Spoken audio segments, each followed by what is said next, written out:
Hi, everyone. Welcome back. I'm Michael Sandler, your host on Inspire Nation, along with CJ Lou from the Fire It Up with CJ show. Woohoo! If you've ever wanted greater health and happiness, actually greater happiness and success, but we'll take health as well, or at least more peace of mind than ever before, then do we have the Snuggle Up with Fear and Take Your Head Out of the Sand ostrich show for you. Today we'll talk about uncovering fear, diving deep into fear, and even climbing down stairways when things go bump in the night. That, plus we'll talk about the college Hunger Games, revolving doors and travel, racial gender equity, gas station feuds, wardrobe questions, the Hummer Olympics, the Aspens Ideas Festival, a one-year anniversary, a Lumi adventure, hair gone wild, and what in the world getting your head out of your autopilot has to do with anything. So welcome to the show, CJ. Are you ready to shine? I am ready to shine. Okay, what's the head in the autopilot? What? So one of the things, Jessica has come back to life this week after, we've really gotten our butts kicked recently. We had our health issues. We had her mom come visit with pneumonia. And now her mom is healthy. Her mom has left. Jessica has come back to life, and she's the producer of the show. We're both starting to question all of our assumptions. Are we doing our uploads the right way? Are we doing our titling the right way? We've been talking about this of the year, putting systems in place. All of the ways we've been doing things, are they the best method, or have we had our heads in the sand in autopilot, just cranking along without thinking? Mm-hmm. I'll put that in quotes. It doesn't mean we're not trying hard or we're not awake and aware, but have we fallen into the trap of comfort and not stepped back and look at how we're doing things? So I've just set up a coaching session, me, one of the top podcasters out there, with a podcaster who's been doing this more than twice as long, probably 3 times as long as me, to sit down with him and go, are there pieces that I'm missing? Mm-hmm. If I stepped out of my paradigm, what am I not seeing? Mm-hmm. So that we can really get out of autopilot. Jessica's doing that with the YouTube side of things. Who can she speak with? Let's go to the top and get some experts so that we can challenge all of our assumptions. Bringing this full circle to fear. Already getting an email back from the gentleman I'm going to meet with. He says, this needs to be fixed, that needs to be fixed.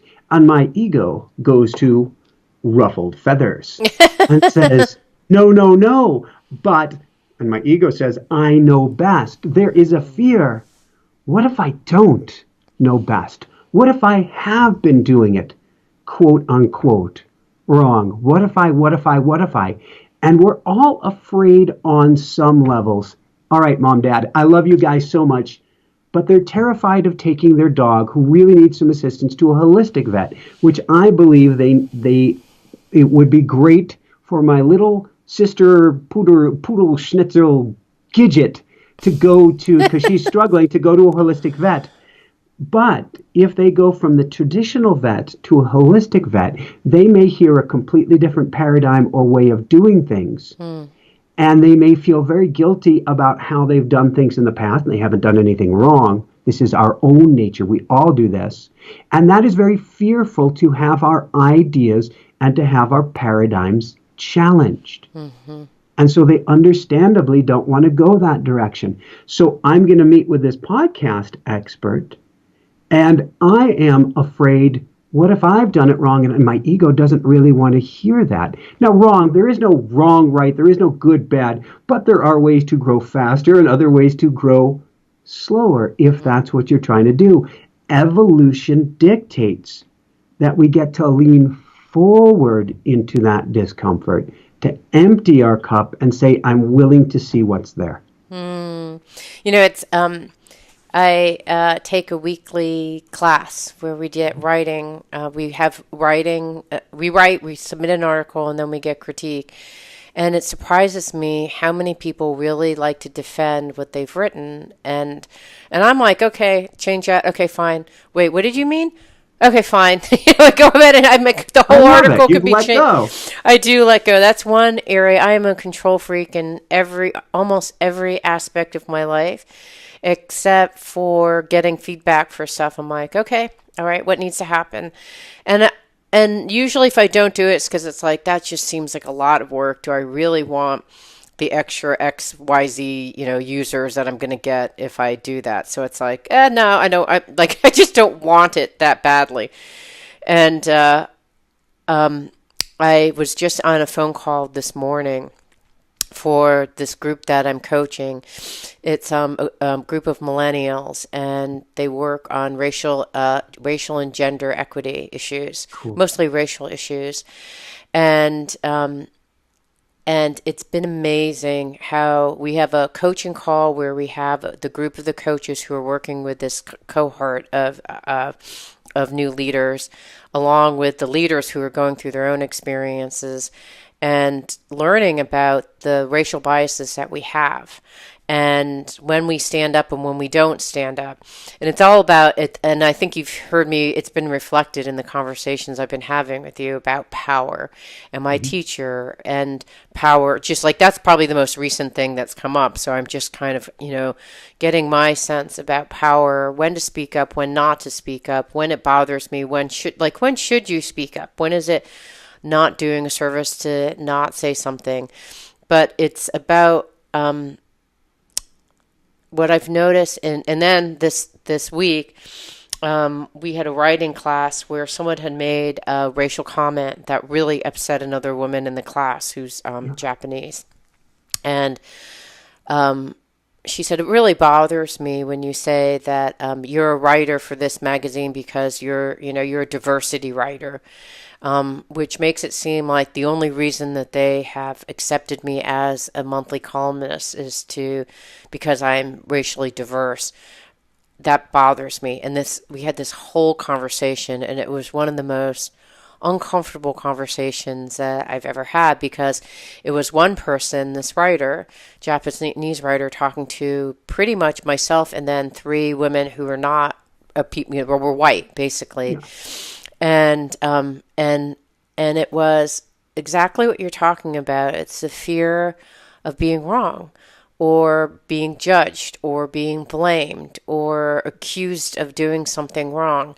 And it was just so interesting looking at the dynamics from someone just expressing what hurt them with what they said. And then instead of saying, I'm so sorry, can you tell me more about why that hurt you? Because I want to understand it deeply. It was this long defending, like it was probably like 5 minutes of explanation, 15 minutes of defending on why whatever was said was misunderstood and all these different things. It's very interesting, this whole, when your ego gets involved, because I was just reading in my practice, they call them samskaras. Have you ever heard that I've heard of it, not familiar with it though. Samskaras is when you have an experience that then comes up with a thought, and then the thought, if continued to not let go, or if it's scars you in some way, it stays in your energetic body and it turns into a samskara. I may not be describing it exactly correctly, but it's the idea of it could be good or bad thing. So if you're like, oh my God, I got into my son Caden just got into Johns Hopkins. That's where he's going to enroll. So woohoo! So it's like woohoo, and that's like, that's like, that could be equally some scar if it's like something that I'm like, I have to go around telling everyone every time I turn around, right? Because then it's like good news. You want to keep on like regenerating that good feeling, because there's an attachment, maybe an unhealthy attachment to that good feeling, or a bad feeling, a feeling like Michael, that site, you should have been doing these 6 things this whole year, and and it's like, and it hurts because your ego is so identified with these things that it really hurts. And so this teacher that I was talking to or listening to this morning was saying, when you get those, it's about not planting the seed. It's the whole Thich Nhat Hanh, planting the seed and the thought, and then having it grow into a tree. Same kind of thing with this tantric belief, is that it's about not feeding fuel into it. But it's hard because we lay down the tracks, and then all of a sudden those things, like you go, Michael, you're like the number one podcaster. It's like, then it's like, and now I'm identified as being the number one, self-help podcaster. So, you know what I mean? So then when someone says, you're doing these 3 things wrong, you're like, I'm the number one how could that be? It's one of those things where identity gets really woven into this, and it becomes harder when those things happen. Anyways, that's all that I know about the topic so far. Wow. That gives me several directions to go in. Yeah. We can fit in here, but we have Carol Dweck, Dr. Carol Dweck of Stanford, who talks about, done a lot of research on fixed mindset. Mm-hmm. And so one of the worst, I'll put that in quotes, things that you can tell a child is how great you are at X, Y, or Z, how talented you are. Because then the minute that they trip and fall, they go, wait, maybe I wasn't that way to begin with, and their bubble burst. That's a fixed mindset of being attached to how I am. I'm Michael, the number one podcaster. Therefore, I must know it all. Right. And can you imagine the day where I find out that I don't know it all? That's going to be a really bad day for me. If, on the other hand, I have a growth mindset, Michael, you're good at podcasting, but what you're best at is saying, if I want to improve, I will find a way. Over, under, through, I don't care. There's got to be a way. I will figure it out. That's a growth mindset. Teach that to your child. And it doesn't matter if they get an A, B, C, D, or F. They will figure out a way to be a success at whatever they want to because they've learned, I can figure it out. Growth mindset. So, okay, I have a lot that I can learn here. And that's why I'm going outside. It is uncomfortable because I want to sit up on my rooster chair and say, I know. But it's quite likely, I don't know. And the more that I'm willing to say, I don't have a clue, I'm willing to find out, but I don't have a clue, the better. Now, what's interesting about the discussion that you were talking about, this uncomfortable discussion, this isn't picking on anybody. If anything, I'll pick on myself about this. If I have an argument with Jessica, oftentimes it's because I'm going to say, I knew you were going to say that. Oh, no, don't say that. That means all husbands never say that. Bad idea, bad juju. But if you break this down, I knew you were going to say that, means I knew you were right before you even opened your mouth, and my ego wanted to defend myself. Mm-hmm. So I'm giving a 15-minute diatribe. I don't know about their situation specifically, but when that happens and we go up with that amount of defense, we have to look inward at what's going on in our hearts. Yeah. So if I say, I knew you were going to say that, I might as well stop the conversation, put my foot in my mouth, say, you win, you're right. I don't care about the win thing. Right. Put the mirror up in front of me and say, do you want to have this discussion with somebody who matters here? Because it sounds like you need to have this discussion. It's not about her. It's about you pointing to myself. Right. Yeah. And I think I think that when that happens, there's like 2 different types of listening. There is the external listening to the words that the consultant will say to you, right? And then there's the internal listening to go, it's okay, I love you. There's kind of, it's all right, I love you, it's okay. This doesn't mean anything about who you are or who you're being. I love you, I love you, I love you. Giving yourself self-love. And then also going like, hey, I'm noticing that you're not like really into this feedback. Why? Or even saying to someone, hey, wait a second, let me second. I'm realizing that I'm not really listening, which I say to my husband when we're in a fight. I'm like, okay, stop. I'm like full and I can't listen anymore. So let me actually repeat what you've said so I can make sure that like we have a little point of digestion, because what happens if you don't have time to digest, what happens is you just go to overwhelm and you cast it into some, I don't know where, with some ether. You cast it out into an ether, which like a place outside of yourself because you can't internally digest it. And oftentimes you don't go back to that place, which I think is a problem. So what it looked like with the group that I was in was Well, I didn't mean that. Like, I feel like you're saying that, like, I believe in diversity. Are you saying I'm not a person who believes in diversity? That kind of thing. I believe, so there's all this defending. And instead of going like, wow, let me sit with that for a second. A part of me feels like I do believe, like I want to be, but at the same time, I don't even know what you're saying. Are you saying this X or Y or Z? And if you're saying X, that's true. That's true. I can see how that would hurt your feelings, and I have to be more careful, or I must have maybe I do have some little part of me that, holds other in less regard. Like maybe that is true. But let me hold on and digest and see if that's the case. But I think what happens is it's like, bad feet, here comes bad feedback heading over to Michael or heading over to CJ. And then, this is CJ. Oh, like, that's like one response. Most of the time I'm kind of like, okay, lately when I've been really stressed out, my husband and I had our first argument and I don't even know how long, like years, like knockdown, drag out argument. And I'm like, I can't listen. And I said to him, I can't listen. And he's like, oh, fine. Like, you go puking out on me on your issue. And then when I try to explain it, you feel flooded and can't listen. Like, and I was like, yeah. We had on this beautiful guest recently, and I've got a couple of different directions I want to go in, but we had on Anna Dea Judith, who's one of the... she's great, yeah. World leaders, I guess there's no other way to put it, in chakras, but also in energy. Mm-hmm. And she talks about, well, at times like this, we have a comfort zone, how much charge we can handle.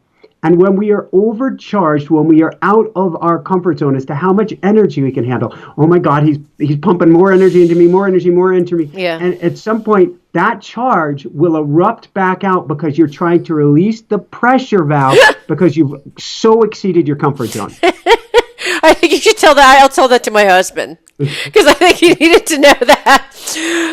It relates to why even. So I was at the gas station and there are 1, 2, 3, 4. Let's see. There's 4 and 1. There's 12 different pumps, right? 12 options to get gas. There was only 2 that were available. So I came into the gas station. I started circling around and then circling around the second pump. And then finally realized okay, it must be this third pump. And then backed up into one of the cars that was thinking I would take that pump when he was ready. And then I was like, wait a second, there's a car that came, as I was circling around doing this stuff, there's a car that had parked in front of this gentleman who I was now in the back of. And I was like, oh, this isn't going to be good. So I went over to see if he was waiting. I didn't know what he was doing. So I went over and the guy rolled down the window. So he had these electronic windows. So I was knocked on the window and he rolled down. And I said, are you waiting for gas? And he said, yes. And then he rolled up the window. And I thought, okay, that could have gone a little bit nicer, or and then I was like, okay, I guess this guy's waiting for gas too. And then I was just hanging out in the car asking the guy, hey, I was trying to figure out what was going on. Was that guy here before me? I don't know what was happening. But because I wasn't sure until afterwards, of course, I went and diagnosed the whole thing. But afterwards, so I said, was this guy in front? And he said, I don't really remember. So then the guy in front got out of his car, came over to me. He's like, I was here first. You have to move back. And I was like, I was so surprised. And I said, how do you know you were here first? And he's like, I was here first. And I said, I actually am if you had asked nicely, I would have been fine moving. But why do you have to be such a, I didn't say Richard, but the other abbreviation for Richard. Why do you have to be such a Richard about this? And he such said, a rich about this. And I was like, why did you have to be such a rich about this? And he said, I don't want any conflict. And I was like, well, why are you yelling at me then? But no, I'm not laughing. I'm like, well, why are you yelling at me then? And he's like, I'm going to call the cops. And then I said, go ahead. Like, what are they going to do? And he's like, oh, and then he got all upset. And then I was like, oh my God, this guy is probably crazy. So I can't, it doesn't matter. Like, I just don't want this in my life right now. So then I move my car and I pull and I wait behind this like line that's been gathered to wait for the one remaining pump. And then I actually pull up, fill up my gas, and that guy's still waiting because the car in front of him. But I think I had a little bit of pent-up frustration from that scenario that then came like flying at my poor husband. But now, I should have told him. Oh, you should have told him? I should. Well, I should have said like, yeah, I did try to forewarn him. I'm like, I can't take it, and I think I gave him my like warning signal to like, please don't fight with me. And then he's just like poked me a couple times, and then it was like, oh my gosh, it was like a volcano erupted and seared his eyebrows. Oh. It's interesting. The interview that I just did, it's Friday, so I have a double interview, was with Matt Kahn. He's author of Everything Is Here to Help You and Whatever Arises, Love That. We were talking about loving up the haters and how people who come to us and gift us with that charge, and make no mistake, Anna Day and I talked about this, about me skating down the bike path one day last week, and a person says, on your left, I scoot over, on your left, I scoot over, on your left, and I'm like, I'm over, where do you want me to go? He was gifting me with his charge. Yeah, so what would you do with it? You were gifted. Well, it's hard, and unless you're a Gandhi, it's hard. But we get to work to love him up anyways. And I could love him up from a distance. When he was 100 yards past, I'm like, I wish we had time to resolve this and talk about this. He must have his nervous system on total high. He must be scared. He must be nervous. Something, he's riding with his gal drafting behind him, and something triggered him. The more we can love up these people, the better. It's hard, these people. They're not other people. They're manifestations of ourselves. Yeah. They're an expression of ourselves. And so we get to say, how can I love this person up? Even when they are being such a beautiful rich to us. That's gonna be my new thing. You're seeing such a rich. Matt would say, you say thank you.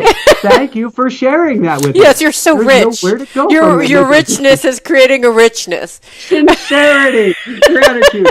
All right. So I'm going to go to more richness. Okay. And me being rich in an argument, or a rich with myself, which is to say, if Jessica and I are, and for us, it's not once a year. We live together, work together, everything together. And there are triggers, there are wounds. It's not kick them out, drag them out. We're pretty good about that.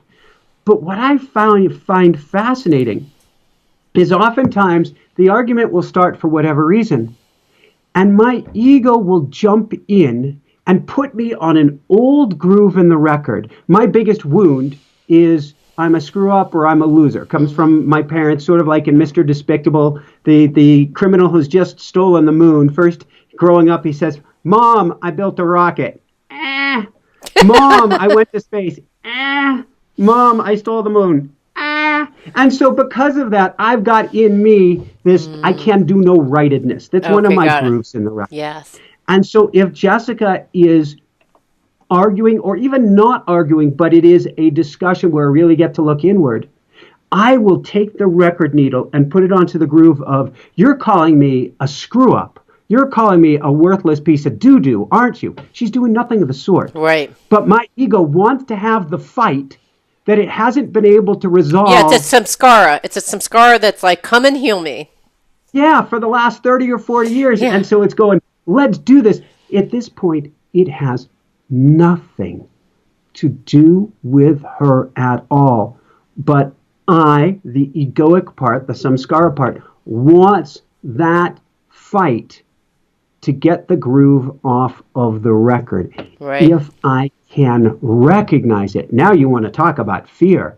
Recognizing it means I've got to turn inward at that point and go, I surrender. I've got some poo-poo to work on here. How else do you put it? I'm doing the PG version. We're a clean show. So, and really jump across the line and say, I'm on your side too. Let's go after that guy.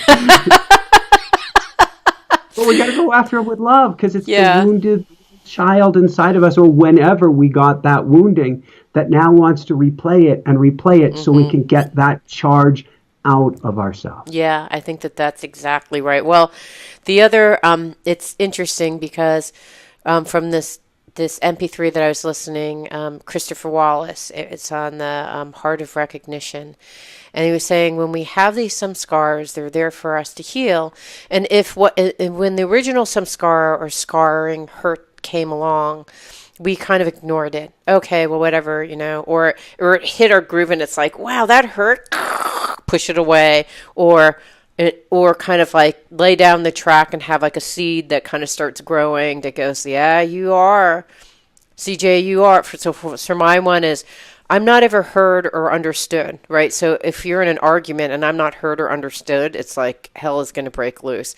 And so I've actually, Jessica's top two triggers. I wonder about your it's an Asian thing. Paths growing up. It's an Asian thing. One of her top two wounds is I guess the number one is if I don't listen to her. Number two is if I sort of put words in her mouth. Oh, she's saying one thing and I say that she's saying another. Even if I'm trying to interpret it, that's the nuclear. Yeah, button. I think it's a woman thing. It's an Asian thing, and I think when it happens, here's what my tip is. So when Gideon and I get into these things, I'll say, okay, no, stop. Just please repeat what I said. Just please repeat what I said. And then when he repeats what I said, I'm like, okay. And then I can calm down, because if he doesn't repeat what I'm saying, then it just escalates and I'm still not feeling heard. And what happens is, if he doesn't hear it the first time, I'll say it a second time. And then, by the way, the third time gets really loud. And by the fourth time, I'm screaming. And this may be generous. Maybe I don't know, maybe the second time I'm screaming, but I think it's about kind of looks like that.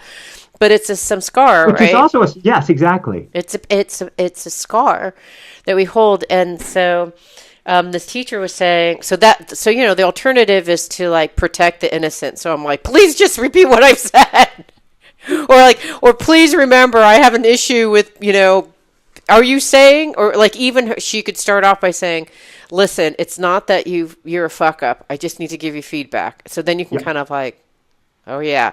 That's my groove that I'm going to go into. So she's already said, don't go into the groove.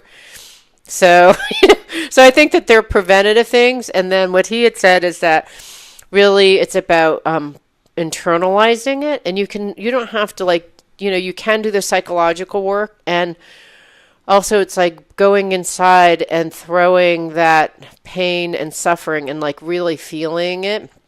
And then burning it away. Because when we don't ever feel it, we're not digesting it. So it's like partially digested food kind of floating around and waiting to be digested, because it's meant to be digested. But if we take a couple of nibbles and go, ew, yuck, and you throw it out, or ew, I'll eat it later someday, never, hopefully, and you stuff it down. Take it out of your mouth and put it on your desk where it's going to, fester and... Yeah, that's what it does. So it's about when they come up, if I were conscious and resource, if I were to do it all over again, that guy would have yelled at me, and I would have sat at that gas station, a perfect analogy for energy, and thought, that guy just gave me a whole bunch of energy. It's me who is making that energy bad, but it's a lot of energy. I could just feel, let's say that energy, that kind of, get out of here, that's energy coming my way. I could view that as just neutrally, those were love and kisses versus poo-poo. But if I just bring it in and feel the anger, feel the resentment and anger that I feel from that anger, and just just sat there and was feeling the anger and was just breathing it like little twigs on a fire and just bringing it into my heart and just like, okay, burn this baby up. And just like got it out of my system. Then I would have fully digested it, and I could have converted that energy to fuel in my system, versus what happens is there like a little part of my energy goes running off, and it's like, this like little undigested bit is just sitting on my table going like, I can't deal with it. Just sit there. It's interesting to say breathe, because now I'm thinking fire. We've got a little fire inside of us going. If we breathe into it, we give fire more oxygen, but we can actually, I'm trying to think, is it over-oxygenation? I'm going back to Anna Day in Charge. If we exaggerate, if we breathe into that fear and really feel it. It's sort of like tightening a muscle, tighten. And then relax like yoga. Yeah, that's exactly what this guy was saying. Yeah, you have to intensely, the tighter you feel it. I mean, it's coming up, right? So you can run away, or you can just feel it intensely and then digest it by like absorbing it, like taking that fire, absorbing it, and then just like dissipate. Yeah. Right? But what happens is instead we lay down samsaras that just sit there as undigested little bits of hurtful feelings. It's interesting. I had a dream last night where I was in my hometown. I was climbing up on what seemed to be a cement version of like an old Mayan temple. And I get on top. I'm scared. And there's somebody else with me, which I think is just an element of myself that climbs up or is going to help me push up. I managed to get up over the ledge without falling back down. And there are all of these like little picnic areas set up where people have left. They're going to be coming back maybe after a break. And there's swords and meat there. And that, for some reason, that almost relates to this, is putting down your sword and all the samskaras or all the meat that's there rotting still that needs to be dealt with. Yeah. Yeah, maybe it was a premonition. Oh, it's interesting. Yeah. So tell me a little bit more about your Hummer Olympics. Well, I hope that means hummingbird. Oh, God. Yes. Yes, CJ. Yes. And we're not talking about the musical instrument either. We're talking hummingbirds. Okay. So what's happening with your... CJ? The hummingbirds... Well, it is actually the same topic. Okay. The hummingbirds arrived early this year because we had food out. Last year, we didn't discover the hummingbirds till after the fires in July. Yeah. And it's past their mating season. Now it's mating season for them. Oh. And there are dozens, if not hundreds, around the house again right now. Wow. And bears, too. Like, you've got like a whole zoo back there. So the bears is the next story. So the hummers are, if you want to get a girl and you're a hummingbird, yes, what you do is you fly up really high and you point your beak to the ground and you fly as fast as you can straight toward the ground, and you play a game of chicken with the earth while making a trilling sound, and then you pull up at the very last second. It's like a Top Gun maneuver. It's totally a Top Gun, because these birds are maybe an inch and a half long, maybe the largest are 2 inches long, and they'll go a literal 60 miles an hour. So size for size, they're the fastest non-microscopic creature on the planet. I don't know about anything under the microscope if it could go faster. Or at least that's not a spirit that's, got a physical embodiment faster than a fighter jet. Right. And so they are literally doing fighter jet maneuvers.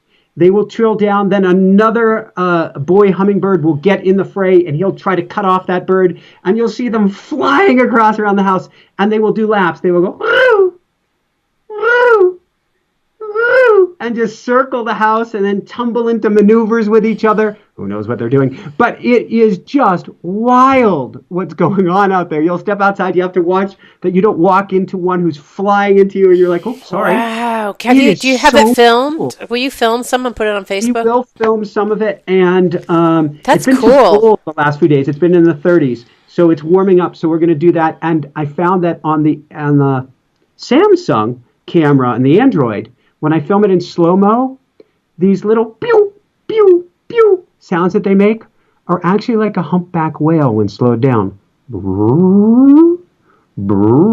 And they do have, well, please forgive me, everybody. They do have a different sense of time because they can maneuver so quickly. They're the fastest animal out there. that they must have the ability to really, in a sense, slow down time. Because we've seen them do like, matrix maneuvers, avoiding snowflakes by spinning around. And I'm convinced that at least the big meaty raindrops, they can literally avoid. So I think there's a whole language and their one little sound that they make when slowed down, that they're communicating with each other. Wow, that's cool. So cool. So that's the hummingbirds. And it's just been really fun and exciting. So literally hundreds every day and during the whole day, or like during certain feeding times during like the morning or evening? 5:51 is when they started this morning. Wait, what time? 5:51. I know this because I've had to now bring in the feeders at night because of the bears, which is the next story. And last night, 8:42 was when we heard the last hummer, and it's a steady stream in between. They feed every 5 to 8 minutes, and we have a continuous stream of hummers feeding now. So we do the math, they're probably into the hundreds. Last summer, at the end of the peak of the season, we probably had over 1,000 we were feeding an hour. So it's easy, magical, wonderful. Wow. That's so cool. And I can't say what that means as far as getting our heads out of the sand, although it does help us to understand what's important to us. And we weathered through the winter in an amazing home, but it was a really challenging winter here. And now that all the animals are out, it's like, oh my God, amazing. So, was it 2 nights ago? 2 nights ago, I'm laying in bed, sleeping, and I hear the Michael. And when you hear the Michael, what that means is let's get the adrenals pump immediately. Because it said actually quietly, which means, oh crap, something's wrong. Mine's Gid, what's that noise? Gid, what's that noise? That's what mine sounds like. Yes. And Jessica's like, but I said it quietly. I'm like, yeah, the nervous system was on to you from minute number 1. She's like, I think there's a bear again. And so my natural reaction is, let's deal with it later. There's nothing we can do about it now. But I said, I'm going to lean into this, and I'm actually going to do the crazy thing, which is go downstairs into the kitchen, which is three sides of glass with sliding glass doors where Bear could come in if Bear chose to. How can he come in if he chose to? How can he or she come in? Break a piece of glass, and there you are. If the bear wanted to go boink on the glass, Bear in-house. And so I go downstairs, lights off, look out the window by the kitchen sink. There's Bear. Staring back at you? Away from me. Wait, doing what? Drinking from one of the hummingbird feeders. Okay. So I've been taking them in, but that night it was raining, it was snowing, it was cold, it was dark, I was lazy. Right. Never again. That's not going to happen again.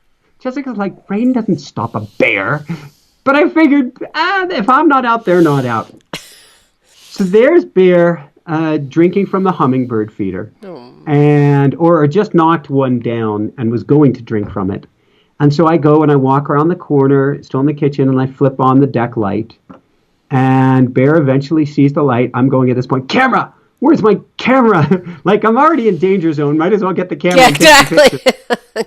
Bear comes walking around the corner to where I'm standing. Except I'm on the other side of the glass, looks at me, and Bear had stood up for a second. It was about my height, not the biggest bear, and Bear looks at me, and Bear's afraid. And Bear starts to go back around the corner to where it came from, which is not the way off of the deck, because it's actually scared of me. No. And I'm like, it's okay, it's all right. And I'm like, you're cute and fuzzy, and she was very cute and fuzzy. I had to step back, get out of his line of sight so that he could basically tail between legs. No tail they have. Jessica says cute little butts. Take his cute little fuzzy butt and head off of the deck. I was scared of Bear, but I went down anyway. And in going down, what I found is my fear. Bear was actually more scared of me than I was of him. Yeah, if I had put myself on the other side of the glass, probably not the best thing to tango with. But there's such an important lesson here of our fears are not what we think they are. We're not what we make them out to be. And it's such a powerful theme this week that later in the day, I was looking at my I don't use a to-do list. I make mind maps. And I map out my days, map out my week, map out everything. And I was looking at things that were being skipped day after day. And one of them was the Aspens Ideas Festival. We get some of the top minds from around the world that come here to speak to Aspen each year. Last year, I applied too late for a press pass, and they're like, sorry, we're all full. This year, I've wanted to apply since I remembered a month ago, and the event's in July.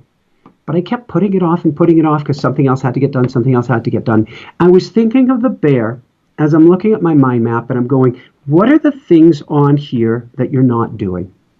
And I said, what are the things on here that you're not doing because you're afraid of something? It turns out all of the ones that I wasn't doing, sort of like booking this session with this podcast expert, there was an underlying fear. And I looked at Aspens Ideas Festival. I'm like, that's the one that scares me the most. I'm like, all right, you got one of the top shows out there. What are you scared of, Michael? And I said, well, if I'm really honest with myself, I'm actually scared of being rejected. Yeah. And that was a real surprise to me. I'm like, why should I, and this isn't judging myself as anything, why should I be afraid? I don't know, maybe that's a samskara, but I was afraid of being rejected. And so like going downstairs to the bear, I immediately applied, clicked the send button, said, that really wasn't bad at all. Why didn't I do that last month? Next day, I haven't heard back from them that I know of. I haven't checked my email yet this afternoon. But the next day, out comes the local paper, the Aspen Times, talking about the incredible lineup for the Aspen Ideas Festival.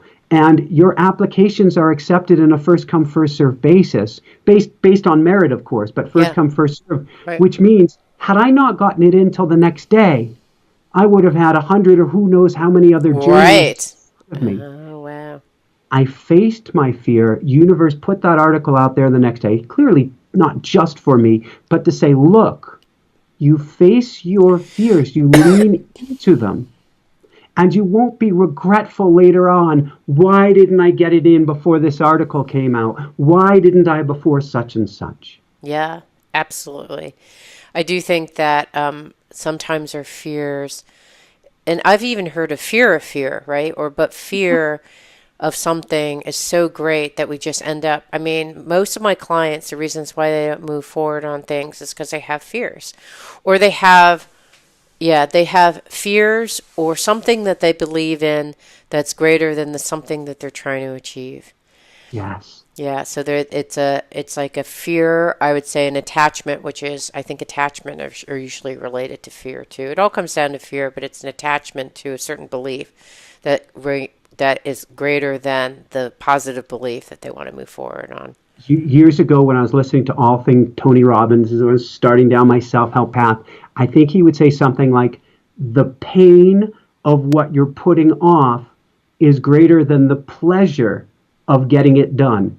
And when the pain of not getting something done is greater than the pain of doing it. In other words, when the fear of not getting it done is greater than the fear of doing it, you will take action. Yep. Now, I think we can move past that fear, but it certainly is so true. In this case, had I not stepped forward, the next day I would have felt miserable when I saw that paper. But instead I said, I'm going to lean into the fear, sort of like leaning in, breathing into the pain of the gentleman at the gas pump.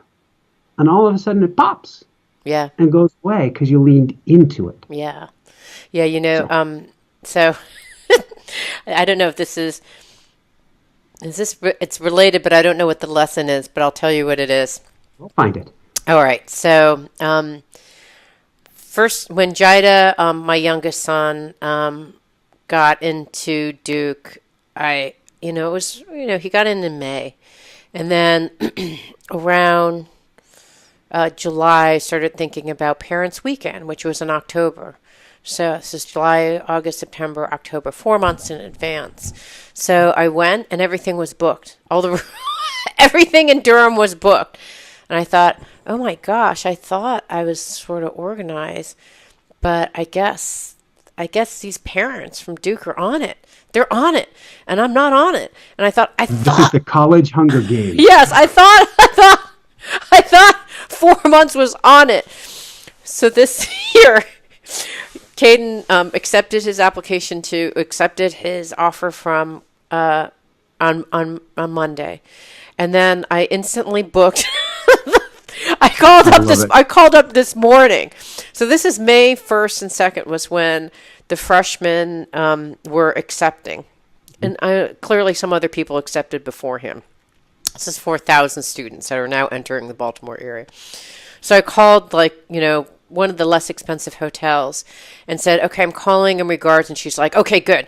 Well, there's only 5 rooms left. I'm like, what? I'll take all 5. I've only got 2 of us. We'll take them. And I'll resell them at a profit. It was just like, what? She said, oh yeah, there's only 1 king bed left and like two, all the rest, the 4 other ones are with like 2 doubles. And I was like, it's just, I thought, seriously? Like, it is totally the Hunger Games. I mean, it's this world of scarcity.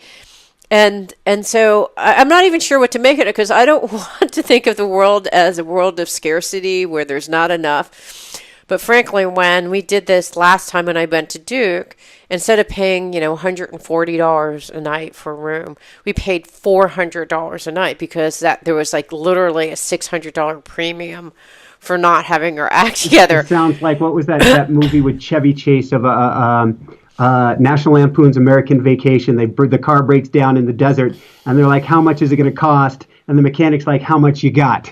Yeah, exactly. I mean, it's that kind of thing, and it's like, wow.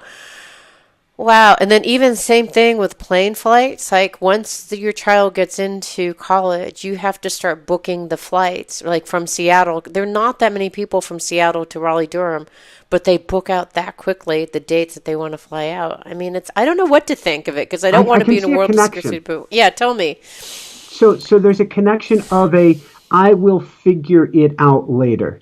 Too complicated, don't need to do it, so many moving pieces, that's the fear. I will figure it out later. Versus forget about scarcity. He's gotten accepted, you know what the dates are, you pick up the phone and you get it booked. Now, bada bing, bada boom, bada bang, you're done with it. Yeah, that's true. So what I'm taking it is, I know for myself, historically, I buy plane tickets late. I'm doing much better lately, but I would buy them late. Why? My time is so valuable. Am I going to need to be here? Am I going to need to be there? When will I do it? I want to have the flexibility. I don't know yet. Bingo. And so maybe it's the fear of making the wrong decision, of booking my time when I don't want to, that has me putting it off. And then there's the pain later on, because the tickets that I wanted are now double or triple or who knows what. So I'm not looking at it as you competing here. It's you and I, now you have backed off a little bit, but you and I don't have, and everybody listening doesn't have the time to futz around. That doesn't mean we go in busy mode all the time. It means lean into it, get it done, move on. Yeah. And it's a lot less painless that way. And, what was I doing? I was working on last night for an hour and a half. I was working on a title to a show with Jessica. And I'm going, we need to get, for YouTube, we need to get a YouTube SEO expert in here, because I just spent the equivalent of $400 or $500 of my time or more on figuring this silly thing out. There are much better uses of my time. There are much better uses of your time than waiting a month or 2 down the road and now having to call everywhere in the world, to Timbuktu, so to speak, and say, you got a room open, you got a room open, you got a room open. So the fear of... That's true. The fear of what? The fear of missing out, right? Like, I don't know, of wanting flexibility, and like, I don't know how to make a mistake later on, ends up costing you immense money, versus just locking it down and saying, okay, well, I can't do this because I'm flying out on this date. Done. Just exactly. So you did a great thing. I don't think it had to do, yes, there was a competitive, not trying to beat anybody, an element of fear, but you just did the right thing. Get it done now, move on. Yeah. My sadly, we had my son applied to a study abroad program. There's the one that he really wanted. He applied 1 month before the due date, and they're like, sorry, we didn't even read your application because there were applicants before you, and it's gone. And it's like, wow. And you have to wonder, maybe not your son, but a lot of boys and girls who applied, sorry, they're young adults, but a lot of young adults who applied said, this is going to be scary to fill out this application. I don't know if they're going to take me or not. And so they waited, then they filled it out, even though they said, well, I filled it out a month early, but they had already left the decision to the universe. We are just as guilty about this as anybody else. And so we're looking into that. The areas where we drag our feet, we're really saying, universe, we may want this, we may not. Why don't you make the decision for us? Because we're a little nervous about stepping right. forward. It's like, I'll make it for you. Here you go. $5,000 more later with all these things. But yeah, I guess you just have to decide and then be okay with the decisions that you made. We're doing the same thing where we applied for a pre-orientation program and it opened on May 1st. And so I called on May 2nd and I was like, did you receive the application? I just want to make sure you got the application and that he's in. And they're like, okay. And I said, because I'm booking tickets. So I want to make sure that this is a go. And they're like, okay. And I said, well, can you tell me? They were like, I don't know. You know, if you applied the first or second day, like you'll probably get in.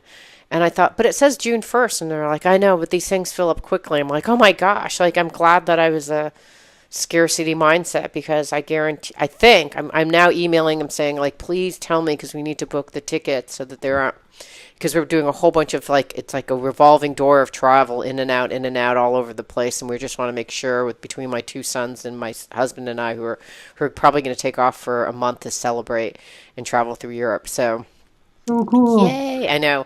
We'll have to, when that happens, we'll have to figure out when we're going to do our show because I realize it's going to be like 10 at night on Friday if I'm in Europe.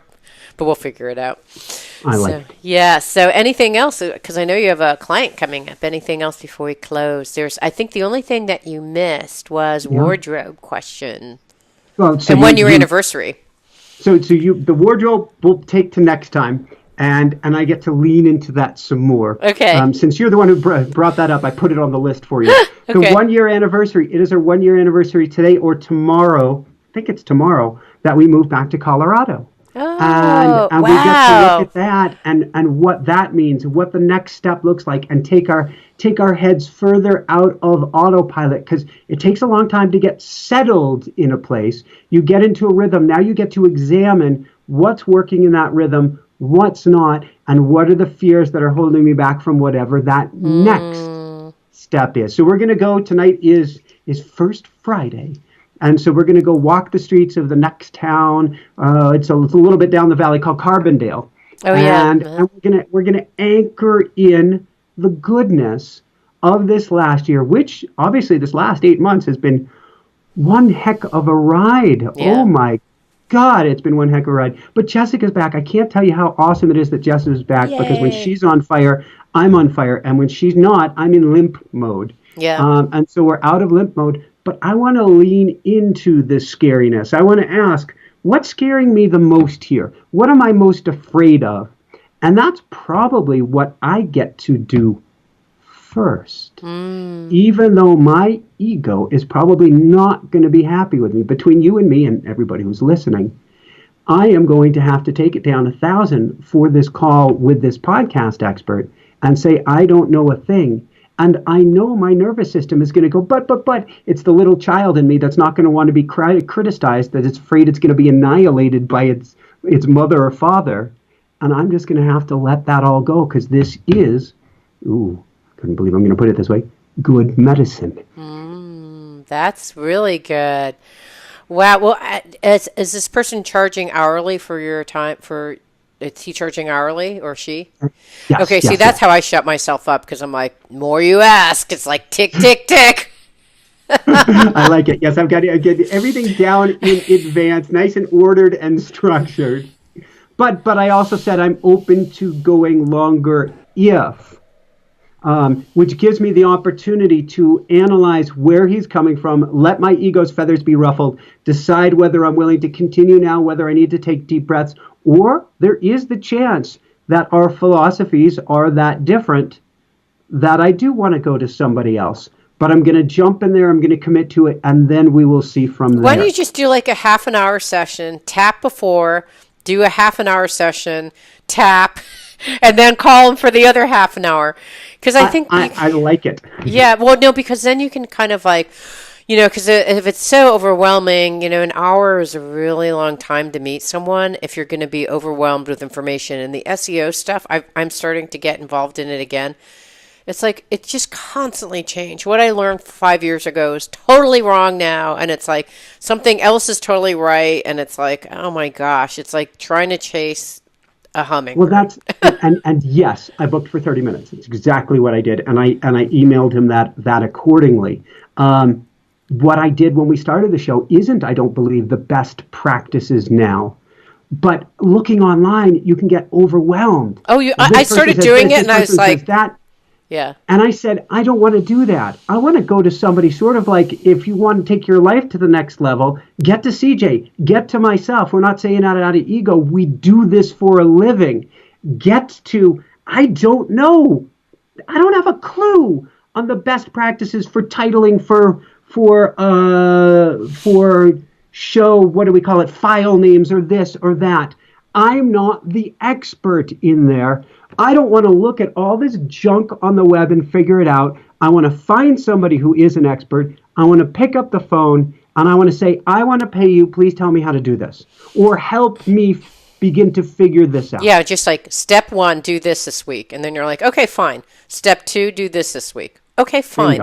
See, I think that's part of it too, is because you're so busy. If they give you like 20 things that are wrong, it's like too overwhelming. Like even just say like, give me one thing I can work on this week and I'll like get it all done. But don't give me 20 because it will freak me out. So I'd rather just have like one thing. Do an analysis, give me 10 things and I'll do that. And you'll be 10 times better than you were probably like before the consultant. But I think part of it is that SEO, they give you like 20 things and then they're like, don't like go to the ARF file and go to the canonical library and you're like, what's a canonical library? Well, it's the thing that the SEO, FBI, and TC works on for the new standard of ORD. And you're like, what? Help me. Help me, I'm dying here. I like that. I want to leave that as the last note. I do get to run for my coaching client, and I'm going to use that advice of don't give me, I do have a list of questions, but don't give me all of the to-dos at once. What's the top single thing, or maybe 2 or 3 things, but a tiny little bite-sized package that I will lean into, then we'll go for the next piece. I think that's a really good idea, because otherwise you'll just get overwhelmed. Woohoo! Anything else? Well, that's about fear, right? Take baby steps. This is about baby steps, right? And then you move forward. That's all I've got, CJ. That's all I've got, too.